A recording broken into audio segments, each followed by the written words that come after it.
পিস্তল নিয়ে স্কুলে দাপাদাপি ছাত্রের চাঞ্চল্যকর ঘটনা গোপীবল্লভপুর 2 নম্বর ব্লকের অন্তর্গত চোরতিতা চোরেশ্বর হাই স্কুলে।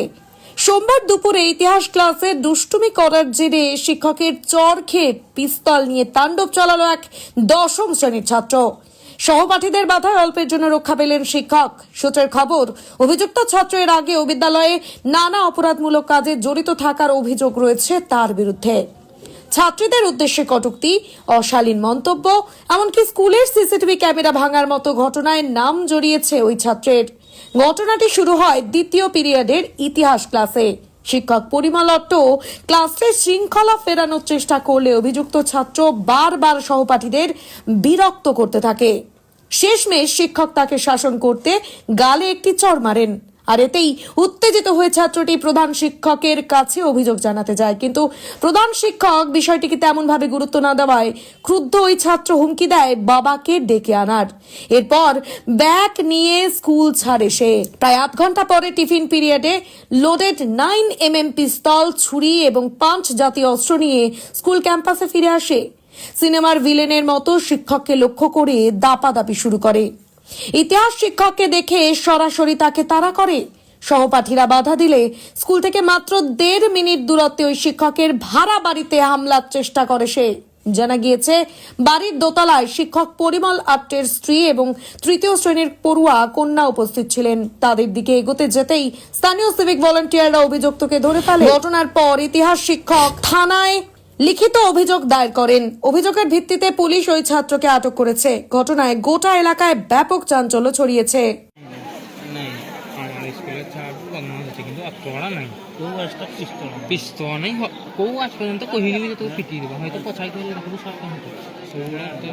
ঘটেছিল কি যে ছাত্র এইভাবে আগ্নেয়াস্ত্র নিয়ে আপনার দিকে দিয়ে আসছিল? সেটা আমার কাছে কল্পনাতীত।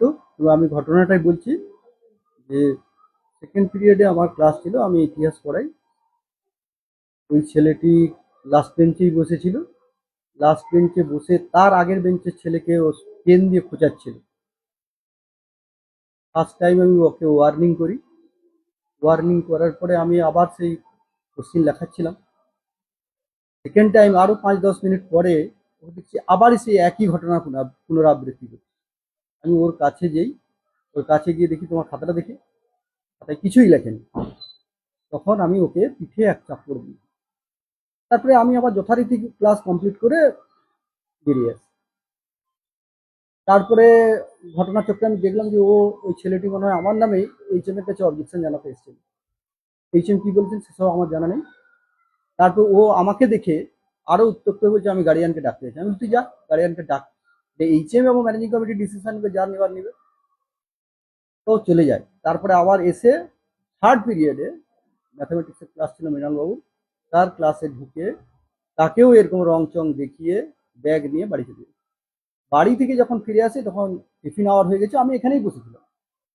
ছেলেটি এই জানলার কাছে চলে এসেছে একদম। আমি বুঝতে পারিনি যে ওর কাছে এরকম আগ্নেয়াস্ত্র আছে। আমার এখানে কম্পিউটার টিচার ছিলেন, তুমি বলছি স্যার ওর হাতে বন্দুক। তখন ওরই ক্লাসে 3-4 জন ছেলে ওকে টানা হিঁচড়া করে নিয়ে যাচ্ছে। আমি তখনও বুঝতে পারিনি যে ওর কাছে এরকম অস্ত্র শস্ত্র আছে। ওরা ওই পাশ দিয়ে গিয়ে হোস্টেল ক্যাম্পাসে ঢুকে যায়।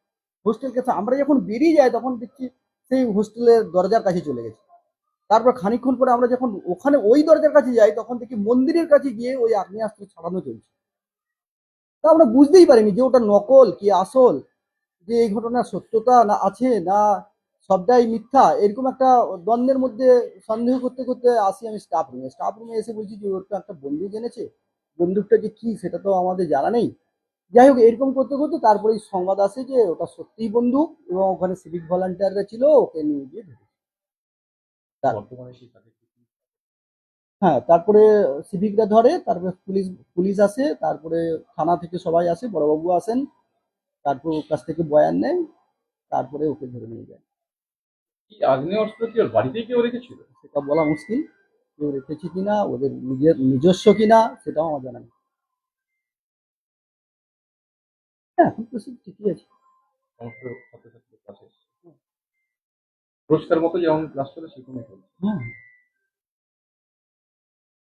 আমার নাম পরিমল অট্ট। Yes. ঘটনাটা খুবই মানে খারাপ নিন্দনীয় ঘটনা। এই আগ্নেয়াস্ত্রটা পেলো কোথা থেকে? না, সেটা আমার ওই ব্যাপারে কোনো ওয়াকিবহাল নেই। তো প্রশাসনিক ব্যাপার, আমার ওই ব্যাপারে কোনো ওয়াকিবহাল নেই। তবে আমাদের শিক্ষক মশাইয়ের সাথে তার কি শত্রুতা?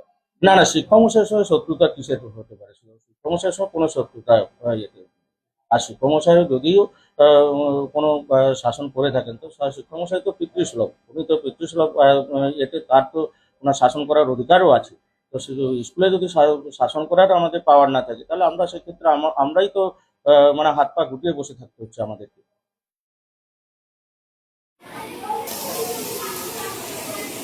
আমরা শুনেছি যে এই একজন ছেলে ছাত্র মাস্টারকে মাস্টার পড়া না দেওয়ার জন্য চড় মেরেছিল। তার জন্য ওকে রাইফেল না পিস্তল নিয়ে মারতে এসেছিল। এরকম ঘটনা কি এর আগে কখনো ঘটেছে এই এলাকায়? না কোনো ঘটেনি। কি মনে হচ্ছে এটা কি কেন হলো কেন?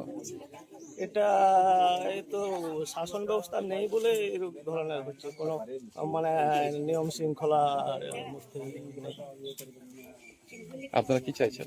আমরা চাইছি যেন সুস্থভাবে স্কুল চলুক, শান্তি শৃঙ্খলাভাবে বজায় থাকুক, এই জন্য আমরা কি নাম আপনার? তারাশঙ্কর বাবু।